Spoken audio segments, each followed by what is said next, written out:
Sejam bem-vindos ao Sétima Faixa. Estamos de volta com o nosso programa de podcast sobre audiovisual, fazendo análises sobre audiovisual. A última vez que a gente se encontrou aqui para conversar já tem muito mais de um ano, acho que 1 ano e meio. A gente teve um episódio lá atrás onde a gente falou de Emília Pérez, bem no meio do furacão que foi Emília Pérez, o Oscar 2025. Foi um episódio bem bacana. É sempre bom falar de polêmica, eu adoro falar de polêmica. A gente está de volta com o nosso programa de podcast. A gente vai voltar a fazer análises sobre filmes, tentar pensar um pouco sobre o cinema, sobre como o cinema tem se comportado atualmente, e vamos nessa. Eu sou o Rafael Mendes, eu estou apresentando esse podcast, eu produzo os conteúdos no Sétima Faixa, e hoje estou aqui, mais uma vez, me sinto como se fosse o Remo na Série A 2026. O Remo só ganha quando joga contra o Bahia. Parece coincidência, mas mais uma vez, depois de 1 ano e meio, eu volto a falar de filme no podcast do Sétima Faixa, e o convidado é o mesmo, o professor Alex Damasceno, que estava comigo também no episódio de Emília Pérez e estará comigo hoje para fazer esses comentários. Oi, gente. Bom dia, boa tarde. Obrigado pelo convite, Rafael. Muito feliz de estar aqui. Eu achei que a gente fosse fazer o Emília Pérez 2.0 1 ano depois, saber como foi, né? O que aconteceu nesse 1 ano. Mas também, se me convidarem, fiquei muito feliz de participar desse debate do Emília Pérez 1 ano depois. Eu acho que agora talvez o filme já tenha um outro entendimento. Talvez não, né? E é isso, estamos aí, muito obrigado e vamos lá. Não é uma ideia ruim o Emília Pérez 2.0. Já entrou no modo cult, né?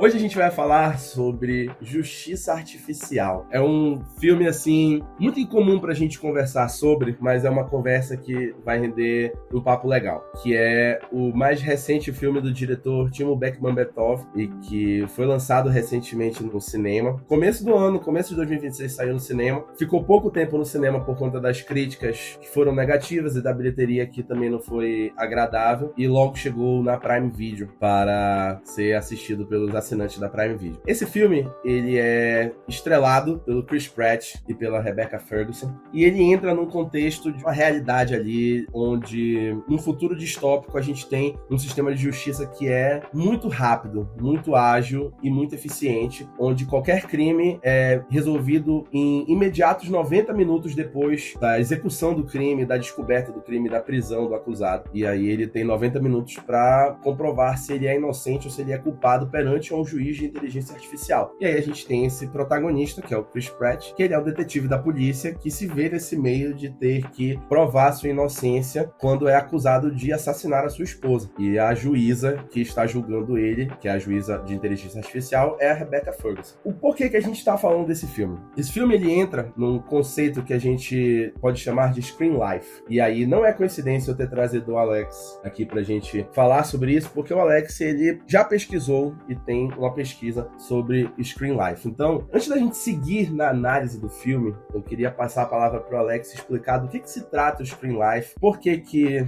o Timo Bekmambetov, ele é essencial para a gente entender esse cinema Screen Life aí, trazer essa base para a gente voltar pro filme e justificar por que a gente vai conversar sobre esse filme hoje, por que ele tá nesse ponto aí de destaque nesse episódio de hoje do podcast. Bom, a gente fez uma pesquisa lá na UFPA sobre o Screen Life, que a gente começou em 2019 e encerrou, se eu não me engano, em 2023. Foi uma pesquisa de longa duração, assim, a gente ficou 4 anos fazendo. Envolveu uma equipe grande, assim, muitos alunos da graduação. Foi, assim, um processo muito legal, porque foi uma pesquisa que os alunos pesquisaram vários filmes de Screen Life, e foi a primeira vez que vários alunos de graduação publicaram os trabalhos, né? Eu lembro que foi a primeira vez, por exemplo, da Heloísa Torres, do Masami Sato, o Vitor Moura. Enfim, teve uma galera muito legal, assim, analisando os filmes enquanto equipe, assim. Então foi uma experiência muito interessante. Eu escolhi esse objeto na época porque eu estava muito interessado, assim, em analisar as relações entre o cinema com as novas tecnologias, as novas mídias, né, chamadas assim. E eu imaginava que era um objeto que era de interesse também dessa comunidade, porque eu achava que os alunos da graduação assistiam muitos filmes desse tipo, né.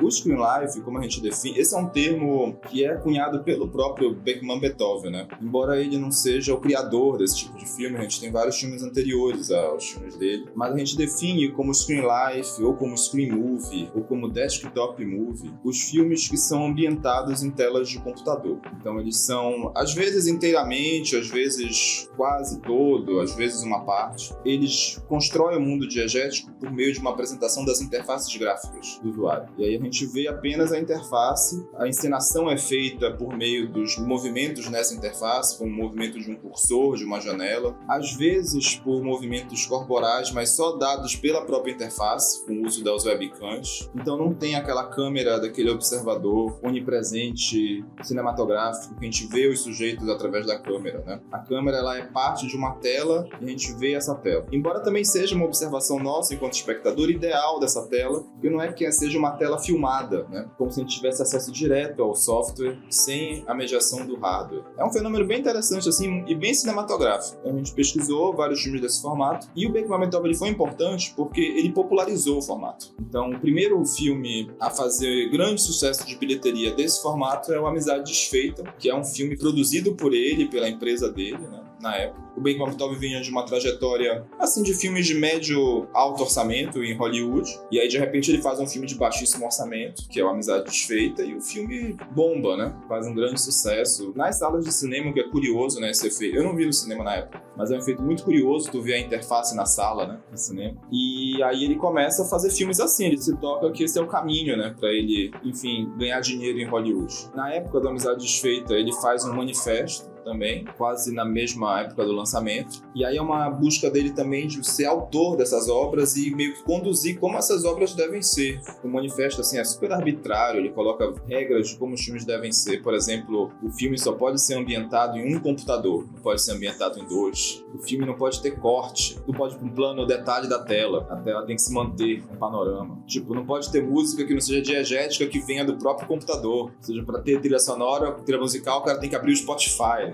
Esse tipo de coisa é super arbitrário, né? E aí ele começa a fazer filmes, ele chama uma galera, que é uma coisa bem russa, né? Ele faz cinema na Rússia, né? E ele começa a fazer os filmes numa lógica laboratorial, assim, usando esse manifesto, né? Só que aí os colaboradores dele começam a fazer os filmes diferentes, a linguagem começa a evoluir por um outro caminho, e aí 3 anos depois da Amizade Desfeita saem o Buscando, que é um filme produzido por ele, que já é outra coisa, totalmente diferente, a linguagem, e sai o Amizade Desfeita 2, que é igual ao Amizade Desfeita 1, com a mesma lógica do manifesto. E aí saem outros, ele dirige um, que é um filme bem legal também, chamado... Eu não me lembro como ficou, se ficou Perfil em português, talvez. Em inglês é Profile, né? E ele faz outros, financia o trabalho de vários cineastas depois, né?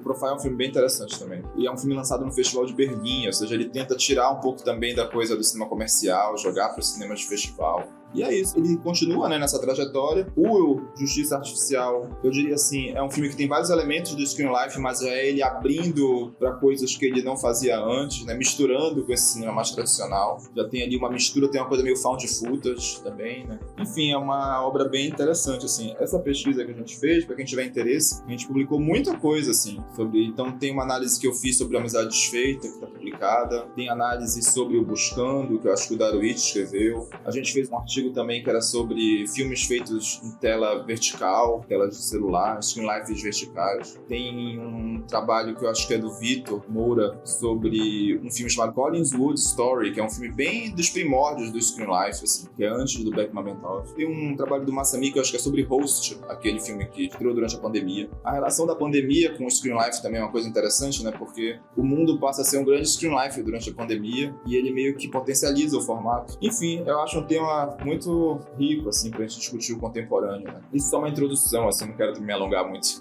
Não, essa pesquisa ela é muito longa. Eu já vi o Alex se apresentando em congresso, então é bem bacana ver realmente, como ele falou, como isso é uma característica que vem desse cinema contemporâneo já depois que tem esse boom das tecnologias e reflete muito essa ideia de que o cinema ele vai se adaptando à realidade da humanidade, né? Se tornou cada vez mais real essa ideia de que toda a nossa vida ela acontece dentro do computador cada vez mais. E aí vem esse cineasta que começa a fazer filmes que, em toda a sua estrutura, ele acontece no computador, com essas regras bem engessadas que ele estabelece, que realmente é arbitrário, mas parando para pensar, são realmente detalhes pequenos que fazem se tornar crível essa representação de que tá tudo acontecendo na frente do computador. Porque, de fato, quando a gente tá na frente do computador, não toca uma música do nada. Você tem que colocar uma música para tocar no Spotify, pedir e tal, para colocar no celular, para tocar e ir de um lado pro outro. E eu acho que esses filmes, eles têm muito isso, de não ter muitos cortes, assim, de que todos os acontecimentos a gente acompanha o mouse de um lado pro outro, clicando aqui, clicando ali, vendo, e é só dentro da tela mesmo, pra gente ver todas as ações, tipo, como se a ação de fato viesse a partir do mouse, né? Porque a gente não tem o personagem mexendo com as mãos, já que tudo acontece no computador. Então a gente acompanha o mouse o tempo todo, né? Falando de filme de computador, né? Filme de tela vertical já tem uma ideia diferente. E ainda mais na pandemia, como tu falaste, de tá todo mundo em casa. Se antes já tinha tudo muito nas telas, quando tá todo mundo isolado em casa, ficou pior ainda. Então tudo de fato acontecia dentro do quarto no computador. E aí mesmo que esses filmes conseguiram criar mais identificação, laço com o público. É engraçado, né? Porque quando ele faz o manifesto, essas regras de fato são muito arbitrárias, né? Mas se tu pega os filmes que saem logo depois, assim, por exemplo, um filme como Host, né? Que é um filme da pandemia, ele não tem nada a ver com Big Mametov, mas ele segue a regra fielmente, assim, a risca. E, tipo, que eu nem sei se eles leram o manifesto e tal, mas é um pouco também do legado do Amizade Desfeita, eu acho. Que é um filme que meio que diz assim, como se faz, né? Um filme desse tipo. E se tu pega o Justiça Artificial, embora não seja estrito sensu no Screen Life, ele tem elementos, mas tem coisas do manifesto lá, por exemplo. Uma das coisas que o Beck Mametov botava como regra é a tal da isocronia, né? Que a gente chama na narratologia, que o filme tem que durar ao mesmo tempo da história. Então é em tempo real. E assim, é uma regra arbitrária, mas assim, se a gente for pensar na nossa vida,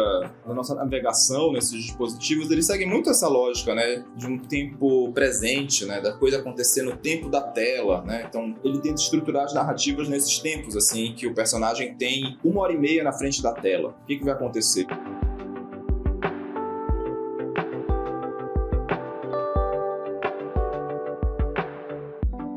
Eu acho engraçado falar disso do tempo, né, de que tem essa isocronia, porque no Justiça Artificial, já entrando mais ou menos na ideia do filme, o filme, ele tem essa ideia de que o personagem, ele tem 90 minutos pra provar a inocência dele ou ser culpado, faz parte da narrativa. E aí, dentro desse contexto, o filme já começa no julgamento, óbvio, eu acho que eu não precisava dar um alerta de spoiler pra quem tá escutando esse episódio, se você está ouvindo essa análise do filme, você imagina que a gente vai falar com detalhes do filme, né, então, caso eu tenha dado um spoiler aqui, pausa o episódio, vá assistir o filme, depois volte. Ele começa já dentro do julgamento, né? Então já aconteceu o crime, ele já foi capturado, ele já tá sendo acusado, e aí o filme já começa com um contador na tela, né? Eu acho interessante que esse filme, ele tem esse contador de 90 minutos, que são os 90 minutos do filme ali, aproximadamente. Eu acho que o filme, ele tem 100 minutos, talvez sobre um pouco mais, porque são os créditos, é o depois que ele consegue provar a inocência dele, que ele tem um reencontro com a filha, então tem essa sobra, né? Mas ele tem esse contador desde o começo do filme, depois da abertura, né? Ele tem esse contador de 90 minutos, que é o tempo do julgamento, que é o tempo que o julgamento corre, de fato, dentro do filme. Ele tem esse contador. E aí é engraçado, porque como o filme foi muito massacrado pela crítica, eu sempre leio os comentários do Letterboxd, né? Pra ver o que as pessoas estão achando também, porque tem os comentários muito engraçados. E aí teve um cara que colocou assim, eles foram muito gente boa de literalmente colocar um cronômetro no canto da tela do filme pra fazer você saber quanto tempo ainda falta pra você aguentar nesse filme, nessa tortura cinematográfica. Assim, eu não gostei do filme, então tenho muito dessa sensação de que o filme vai passando e vai ficando aquela coisa. Realmente o contador, ele te dá essa sensação de conforto, né? Tipo assim, calma, que ele já tá chegando lá. A qualquer momento ele vai provar a inocência dele e vai acabar isso aí. É engraçado, porque essa coisa da contagem regressiva é típico do cinema hollywoodiano, né? Principalmente das sequências de clímax. Então, normalmente o personagem tem tanto tempo pra resolver, senão vai explodir algo. Aí conta pelo cronômetro da bomba, clássico Missão Impossível. Coloca a bomba ali pra contar o timer, né, e tal. Embora, assim, normalmente na narrativa clássica, o tempo não é real. Então, tipo, tem 5 minutos, mas vai durar uma meia hora o filme, até os 5 minutos acabar. Porque é mais uma coisa, assim, de conduzir a expectativa, né, pra algo que pode destruir algo, né? A bomba tá prestes a explodir lá e o Tom Cruise tá pegando um bimotor no ar. O tempo dele. Como se ele realmente... Vai lá. Tem uma certa dilatação, né, do tempo clímax. acontece, né? Aqui não, quase como se o filme fosse um clímax de 90 minutos e tu vai aguentar 90 minutos. Ou desiste, ou realmente desiste. Essa estrutura é muito típica do Screen Life dele, que é tipo, ele coloca um personagem no presente e ele vai construir a narrativa um tempo maior conforme os personagens vão acessando os arquivos. Então isso tá na Amizade Desfeita também, é uma estrutura muito parecida. E aí tu vai conhecendo o backstory dos personagens, vai entendendo as interações entre eles conforme ele vai acessando esses arquivos. Aqui no caso é uma narrativa de crime, né? Quem fez o crime, né? Enquanto que na Amizade Desfeita era uma narrativa assim, pra gente descobrir o que aconteceu pra personagem, quem fez o bullying com a personagem que é o fantasma, e também vai se revelando. E é engraçado que no Amizade Desfeita, esses arquivos são os softwares da época, né? Então ela acessa o Facebook. No começo do filme, o flashback é um flashback de um arquivo que tá no YouTube, né? Então é um vídeo que tá no YouTube. No Amizade Desfeita 2, também é a mesma estrutura. O personagem tá usando um computador que ele achou, e ele acha uns arquivos estranhos, aí ele começa a acessar esses arquivos. E aqui é a mesma estrutura. O personagem tá lá, ele tem acesso a um banco de dados, e ele tem que acessar esses bancos de dados pra entender o que aconteceu, né? O Buscando também tem isso, né? Ele é também sobre um cara que a filha dele desaparece, né? E aí ele tem que encontrar... Aí ele fica navegando, vai descobrindo que a filha dele tinha amizade, um desafeto, até chegar no fato do filho da Deborah Massey ter desaparecido com uma menina, né? E tal. Tem muito desse negócio de tu ir descobrindo junto com ele, né? Tu vai descobrindo e analisando as evidências, os detalhes junto com ele, de ir realmente fuçando no computador como se tu estivesse fuçando alguma coisa, descobrindo, estudando, né? Estudando algo. É uma ideia interessante, assim. Eu acho que tá dentro da proposta de tentar emular o máximo possível essa experiência de viver uma vida na tela do computador, né? Eu acho que quando tu coloca ali o espectador pra ir descobrindo detalhes junto com o personagem, entrar muito naquilo que a gente discute de criar uma certa empatia, uma identificação, de tu se ver dentro do personagem. Eu acho que é um recurso moderno dentro da vida moderna que a gente vive, como a gente falou no começo do cinema aí, se adaptando. Então é um recurso, assim, dentro da modernidade que a gente vive, de tentar alcançar um outro tipo de espectador, né? Pro gênero, pra trazer pro cinema. O Buscando, ele tem essa estrutura de acesso, embora ele faça de um modo bem mais cinematográfico, assim, eu fiz aqui as aspas, né? Porque ele não é tempo real, então ele vai se passar em 7 dias, que é uma coisa, assim, mais cinematográfica. Ele vai ter elipses. E tem momentos, assim, que as elipses são marcadas pela proteção de tela do computador. Então tem umas imagens meio abstratas, assim. Quando o computador tá parado, o filme não acontece. E tem uma coisa do personagem trocar de computador. Então ele começa num computador. Na verdade, Buscando nem é 7 dias, é mais tempo, né? Porque tem todo o prólogo da doença da mãe. Que se passa durante vários meses ali, né? Se contar isso, Se contar isso, é mais. E aí o filme começa nesse computador, que é o computador que aparentemente ou é da mãe ou é da família. E depois o pai vai pro computador dele. E aí tem um momento que ele precisa acessar o computador da filha pra saber onde tá. E aí tem uma coisa da narrativa bloquear os acessos do personagem ao conteúdo porque ele não tem uma senha. É bem interessante, assim, a estrutura do Buscando. E aí no final do filme, quando faz a revelação de que foi o menino lá, o filho da Deborah Massey, né, a coisa fica mais ubíqua, assim, tipo, a narrativa é capaz de acessar qualquer computador que o personagem não tem acesso. Eu me lembro que aparece até o smartphone do menino, né, mandando mensagem. É bem interessante Buscando para analisar o que a gente chama também na narratologia de focalização, né, como é que o personagem tem acesso às informações, como o espectador tem acesso às informações por meio dos personagens ou não. E no Buscando ele oscila muito, assim. E como nesse tipo de narrativa, no Screen Life, depende muito da relação do personagem, que normalmente nas narrativas é o personagem, né? Mas no Buscando é o personagem e o computador que ele acessa. É esse casamento, assim, entre os dois. E aí tu pode desenhar os mais diferentes tipos de narrativa, assim, através desse casamento. Um dos artigos que eu escrevi sobre o Screen Life tentava lidar com essa questão da focalização, né? E aí eu analisei 7 filmes do Screen Life e cada um era uma configuração diferente, assim, da relação. Um é um personagem com seu computador pessoal, o outro é um personagem com o computador de outra pessoa, o outro é um personagem com vários computadores, o outro são vários personagens com vários computadores. Então é muito rico, assim, as possibilidades. Interessante esse conceito do que o personagem sabe e o que o personagem não sabe, e a gente acompanhando isso e ver como, mesmo dentro do gênero, tem formas diferentes de conduzir isso, de fazer isso. É um objeto muito interessante mesmo de pesquisa, né? Quando eu li esses trabalhos, eu achei bacana, porque eu não tinha pensado numa união, uma sincronia, um ponto de encontro entre eles. Eu achava que era, tipo, formatos de se fazer filme, ideias interessantes de como gravar, mas não necessariamente que era algo que já estava se estruturando, já estava sendo estruturado, que já tinha até um manifesto, né, como o Beckman Betoff fez, né?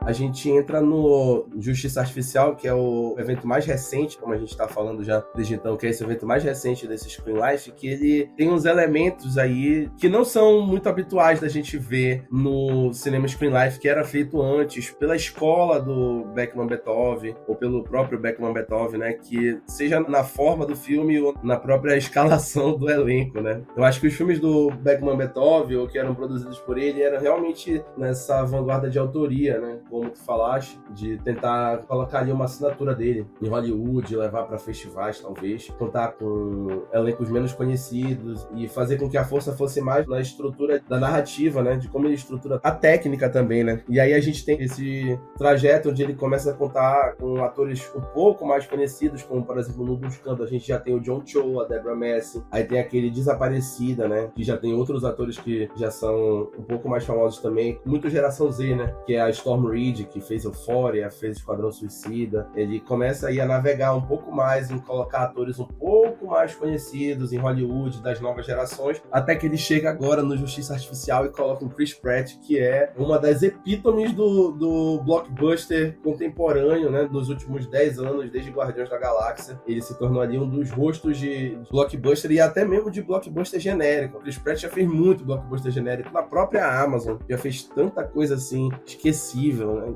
Dubla o Mario nos filmes do Mario, então ele é um cara do blockbuster, e de blockbuster assim, hoje ele não se destaca, ele faz sempre a mesma coisa, ele é um pedaço de papel em termos de atuação. Acho que é exatamente assim a essência do que gostam de falar que o blockbuster é, que é algo raso, né, que a gente discorda, mas o Chris Pratt ele não faz muito esforço pra fazer a galera desconstruir essa ideia, né, da cabeça do povo. E a Rebecca Ferguson, que também é uma atriz que também tem uma certa fama, fez os últimos filmes do Missão Impossível e ficou super famosa ali, faz séries na Apple, então ela também é um nome famoso, fez Duna, né, porra, esqueci de Duna, ela tá em Duna, né, é uma das peças centrais de Duna, então ela também é um nome famoso do cinema mais popular, e aí o Beckman Beethoven parece que ele cede e traz essa galera aí, e se for considerar o elenco todo, né, a gente tem no elenco todo muitos rostos conhecidos, tem Chris Sullivan, tem Callie Hayes, tem Annabelle Wallis, tem o Kenneth Choi. Eu acho que em termos de elenco é o elenco mais blockbuster, mais famoso que ele já fez um filme assim em toda a carreira dele. Não sei se talvez seja um orçamento dele, porque ele fez com 60 milhões de dólares. Eu acho que os filmes que ele faz atualmente são mais baratos do que isso. Aí em termos de bilheteria eu já não digo, porque eu acho que ele arrecadou em bilheteria o mesmo que ele gastou de orçamento, né? Mas nesses conceitos ele embarca totalmente aí na ideia de um blockbuster, e aí ele mistura esse cinema dele que não era muito blockbuster, ele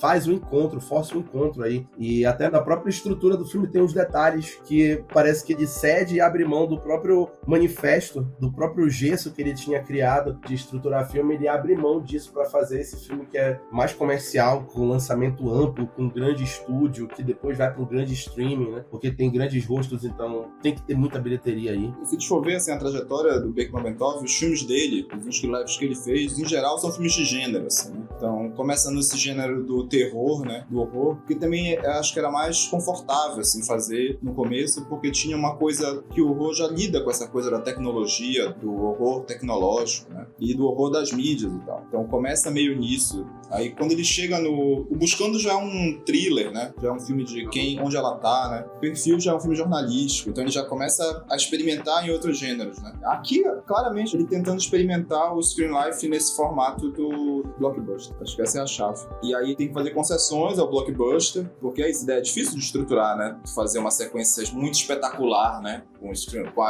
restrições que o Screen Life te coloca. E aí vem junto esse elenco, né? Eu acho, assim, o Chris Pratt, a gente até conversou uma vez, não sobre ele, mas como o blockbuster contemporâneo busca esses protagonistas de um humor muito autoconsciente, assim, como é o Chris Pratt, o Jack Black, né? Como esses caras são o rosto do blockbuster contemporâneo, em vez daquele ator de ação, como era antigamente, né? Mas aqui ele não funciona, né? Precisava de um ator que a gente conseguisse levar mais a sério. Ele fala uma coisa e é tão marcada o jeito dele falar com esse humor autoconsciente, assim, que não funciona.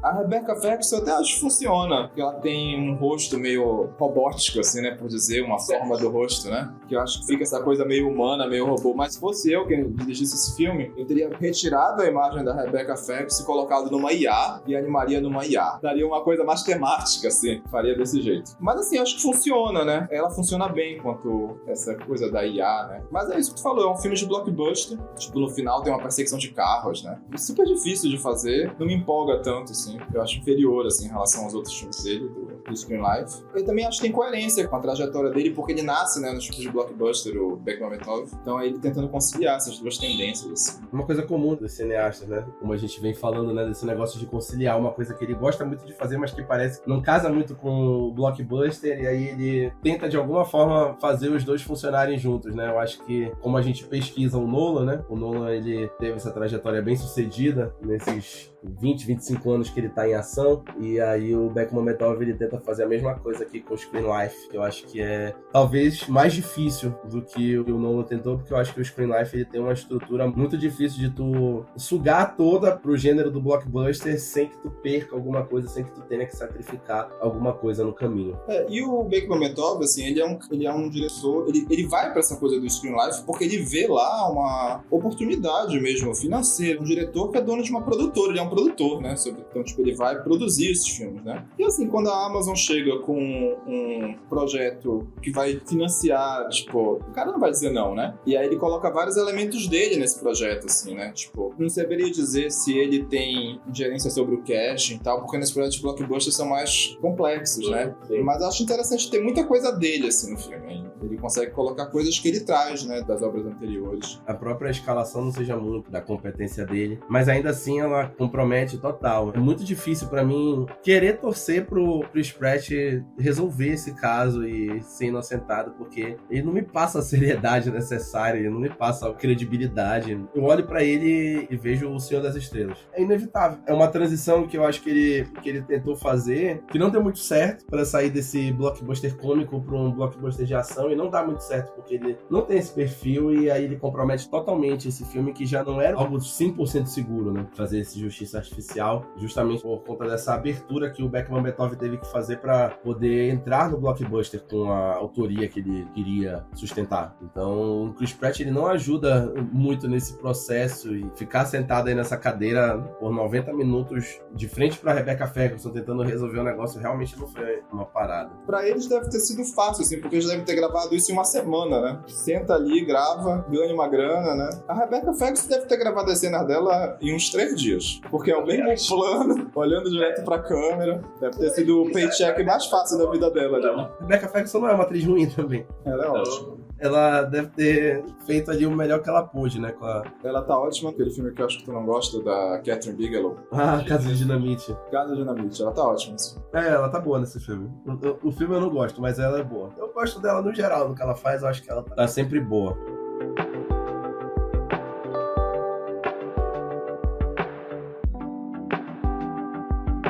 É bacana ver como esse cinema do Screen Life, ele realmente foi navegando aí cada vez mais para essa ideia de pegar rostos conhecidos para protagonizar as suas histórias, como uma forma de apelo, né? Eu acho que o Justiça Artificial não é um caso isolado com o Chris Pratt. A gente teve o Guerra dos Mundos também ano passado, que teve o Ice Cube, né? É óbvio que o Ice Cube foi uma escalação assim, 100% Star System, né? Nos moldes clássicos. A própria ideia do filme já era muito absurda, né? Mas é aquilo que tu falaste, a navegação do filme dentro de outros gêneros. Então aí é o Screen Life encontrando a ficção científica, né? Baseado no que o Orson Welles fazia. E aí é óbvio que a própria abordagem do filme já era muito absurda, de tu contar toda uma invasão de alienígena por meio de uma tela de computador, sabe? Só pela tela do computador, tela de celular. E aí tu coloca o Ice Cube pra protagonizar, que ele tem expressões completamente negativas, longe de mim falar mal do Ice Cube, mas ele não é o melhor ator do mundo, especialmente num gênero de drama ou ficção científica. Se colocar ele pra fazer Anjos da Lei, ele funciona com o Jonah Hill e o Channing Tatum. Assim como o Chris Pratt funciona no filme do James Gunn, mas não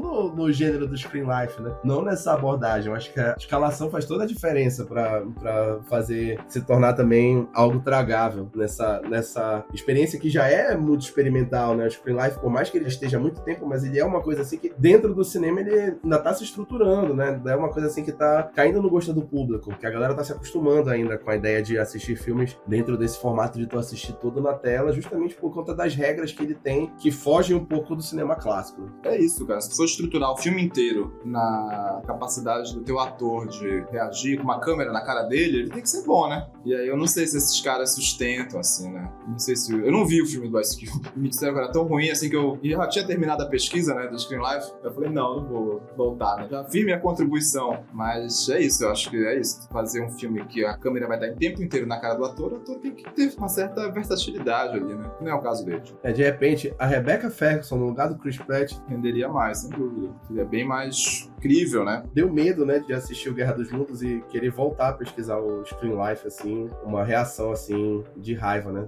Tu sabes que eu nunca avaliei muito esses filmes em termos de se eu gosto deles ou não, assim. Eu nem tenho tanta clareza, assim. Eu acho o Amizade Desfeita um filme muito importante, assim, pelo que ele fez, assim, pelo modo como ele estruturou, né? E eu acho que os outros têm ideias interessantes, assim. Mas eu acho também que tem uma coisa, porque se tu dispensar o Amizade Desfeita de 2014, né? É natural, assim, que a coisa vá se esgotando, assim. Porque o que antes era algo novo e encontrando caminhos pra se estruturar e tal, hoje em dia já tá meio que o público já sabe como esses filmes funcionam e é natural que as fórmulas vão se repetindo e tal, né? Faz parte, assim. Talvez o Guerra dos Mundos já seja esse momento em que o formato tem que se repensar, né? Já tá numa outra fase, né, do Screen Life. Agora, tem uma coisa que eu acho bem interessante no Justiça Artificial, que eu acho que diferencia os outros filmes do Beck Mametov, que assim, os filmes dele têm uma coisa, assim, um pensamento sobre a tecnologia, embora ele não assuma isso nas entrevistas que ele dá, que é uma visão meio negativa das tecnologias. Então a tecnologia é sempre o vilão, né? Então no Amizade Desfeita é o fantasma que encarna e hackeia tudo, né? No Amizade Desfeita 2 é um hack, né? Que hackeia a galera. No Buscando é a coisa do crime do... Como é que chama? Do catfishing, né? Que tipo, o cara se faz passar por outro. O perfil é tipo o grupo terrorista aliciando jovens por meio da tecnologia. Então é sempre uma visão muito negativa, assim. E no Justiça Artificial, spoiler, né? Meio que a IA pode se humanizar. A IA, tipo, toma consciência no final de que o pensamento humano talvez seja o melhor caminho. Eu achei curioso esse final. Eu também achei muito curioso ver isso, né? Muita gente achou, na verdade. Muita gente fala nos comentários dizendo assim, a mensagem do filme é completamente pró-IA, dizendo que IA também pode cometer erros, pessoal. Então é tipo... Tudo bem, né? Tudo bem. A IA também é humana, né? É mais ou menos essa ideia, né? O filme todo, o Chris Pratt estaria tentando convencer de que ele não fez, e a Rebecca Ferguson, que é a IA completamente objetiva na análise, nas circunstâncias, até que ela começa a tomar decisões pelo impulso, né? Como ele fala, o gut feeling, que é o instinto, né? Ele começa a tomar decisões pelo instinto. Ela começa a ficar emocionada, né? Ela começa a ficar emocionada com ele, sabe? Ele cria emoção na IA, pô. Esse é o poder do Chris Pratt nesse filme, ele consegue criar emoção numa inteligência artificial. Pra além, assim, da mensagem e tal, pelo menos eu acho que ele tem uma visão mais otimista da tecnologia, que é bem-vinda, eu acho. Não é tão, assim, o pessimismo, vai destruir o mundo e tal, mas é isso, é meio complexo de fazer hoje no discurso, né, que as IAs estão fazendo coisas tão danosas e tal, tipo, de repente a IA pode ser um caminho, né? Segundo o filme, ela consegue mudar e se adaptar pra cuidar da humanidade, pra dar uma segunda chance, né? Ela vai aprender com a gente, é meio isso, né? Vai aprender com a gente. Segundo o filme é isso. Tem aquele final, lá no ato final, onde a Rebecca Ferguson, ela tá distraindo o antagonista, né? Enquanto o Chris Pratt tá ali tentando dar um jeito, bem um negócio de resolver a situação. Então ele tá se esgueirando e a Rebecca Ferguson distraindo o Chris Sullivan. É um negócio assim meio... ela realmente, ela entra no time dele e ela cede aquela dureza de uma IA que é juíza, né? Juíza, porque o Chris Pratt, ele amoleceu o coração dela e aí fica... A mensagem, ela é meio deturpada, né? De como a IA é retratada. Eu acho que cedeu a própria ideia da indústria, né? A própria ideia do mercado. Não dá pra colocar a IA tanto como vilã, assim, num filme hollywoodiano, já que é um filme da Amazon, pior ainda. Já num filme da Amazon que não dá pra colocar uma IA como antagonista, né? Em termos de mercado, não é agradável pra eles, né? Então, mais uma vez, também o Beckman Beethoven cedendo ao Pix que ele tá recebendo, né? Então o Pix falou mais alto, ele não pode ter tanta liberdade criativa assim para fazer uma narrativa com tecnologia como vilã e uma das maiores empresas de tecnologia do mundo, né? A MGM continua sendo da Amazon. Ele, no manifesto lá, ele diz, não, o Screen Life pode ser usado para vários tipos de narrativa, e ele louva muito a tecnologia. Ele tem um livro que ele escreveu em 2024, que é bem interessante, assim, porque o discurso dele sobre tecnologia é muito positivo, assim. Eu acho até que tá num bom tono ali, não tem nada muito absurdo. Mas os filmes eram muito pessimistas. Tipo, a gente até tem um conceito para isso, que o cinema faz normalmente, que a gente chama de mídiafobia, né? Que o cinema, quando aborda outras mídias, coloca essas mídias num campo do vilão, porque ela teme a concorrência. Essa seria a hipótese, né? É um autor chamado Paul Young. Então, tipo, Poltergeist, por exemplo, a TV era o vilão. Ou, tipo, o Chamado, né? Que era a fita de vídeo cassete.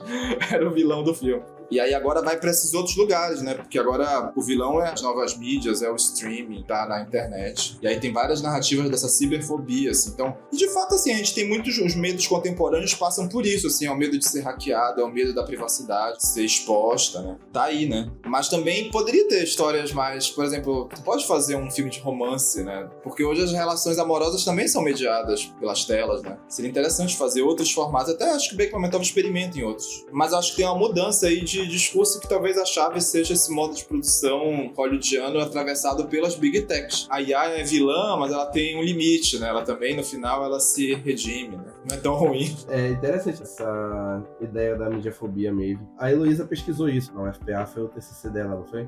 Ela fez sobre o filme do Homem-Aranha, aquele que tem aquele vilão, como é o nome dele?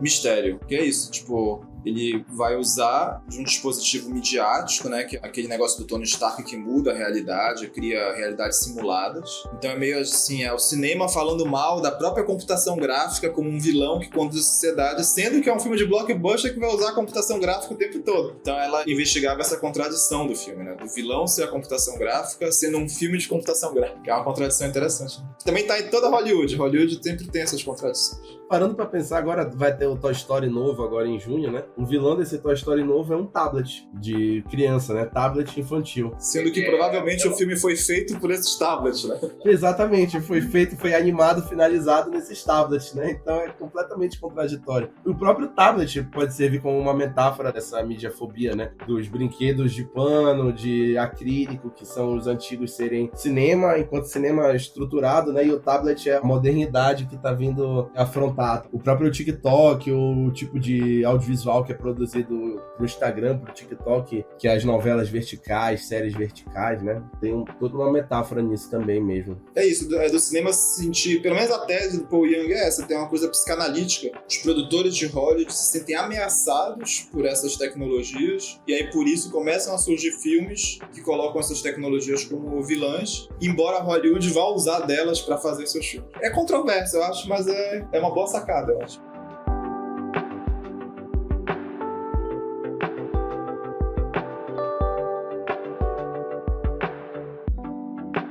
A gente fez uma análise muito boa, muito extensa sobre filmes Screen Life, sobre justiça artificial, sobre esse encontro que o Beckman Beethoven faz entre Screen Life e blockbuster, assim, talvez no ponto mais forte e evidente até agora da carreira dele, né? Eu acho que ele não tinha feito nada tão escancarado assim desse encontro até então. E eu acho que a gente fez uma reflexão aqui muito boa sobre essa evolução que o cinema está constantemente fazendo, essa adaptação, essa fuga do que ele se sente ameaçado, né? Mas essa análise também sobre como esse cineasta se comporta e como ele vai se moldando para se manter relevante, para contar as histórias dele e o quanto ele sacrifica, o quanto ele sustenta, né? É sempre interessante refletir sobre como a gente vai enxergando o cinema diferente, como o cinema se comporta diferente com o passar do tempo e refletindo a sociedade, e especialmente em tempos de mudanças tão constantes e tão bruscas e tão rápidas como a gente tem vivido no século XXI, com a tecnologia avançando cada vez mais e mais rápido. Eu acho bem assim, interessante o caso do Screen Life, assim, para finalizar, que, como eu disse, né, é um cinema que tem 10 anos. É um tipo de filme que tem 10 anos, mais ou menos, né? Uns 10, 15 anos. Por isso ele tá num momento, assim, de muita criação e de... Se a gente for pensar o cinema, quando o cinema tinha 10 anos, é meio parecida a trajetória, né? E uma vez eu falei isso, acho que num congresso, que o Bekmambetov, ele parecia os cineastas russos ali do início do século XX, ele parecia um Kuleshov. Claro que com seus contextos, né? Mas, tipo, é o cara que vai experimentar de um modo laboratorial, chamar outras pessoas, ensinar a fazer o Screen Life. O livro dele, de 2024, é quase como uma pedagogia, assim, do Screen Life, te ensinando como fazer os filmes. E, assim, é um cara, assim, que ele tinha as convicções dele, das restrições e tal, mas também ele se abriu aos outros realizadores, como é que eles vão fazer. Tipo, um filme como Buscando sair 2, 3 anos depois da Amizade Desfeita, tão diferente, assinado também por ele, né, como produtor, mostra como ele também tem um grau de abertura. Então, eu acho bem interessante, assim, analisar esses gêneros que surgem e que estão acontecendo agora, né? Se a gente for ver, por exemplo, um filme que pensou a tecnologia nos anos 90, eu até assisti um dia desses, acho que tu conhece o filme da Meg Ryan, aquele Mensagem Pra Você. Tipo, como eles filmavam a interação por e-mail entre os dois atores, era tipo plano contra plano, tela, filma a tela, e aí a gente evoluiu disso pro Screen Life, né? Com um diálogo fazendo a tela ser esse observador ideal da tela. Então, eu acho interessante ver essas mudanças, assim, como o cinema vai encontrando novas formas de representar essas mudanças das práticas sociais. Hoje a tela é tão central que o cinema precisa inventar formas para representá-la.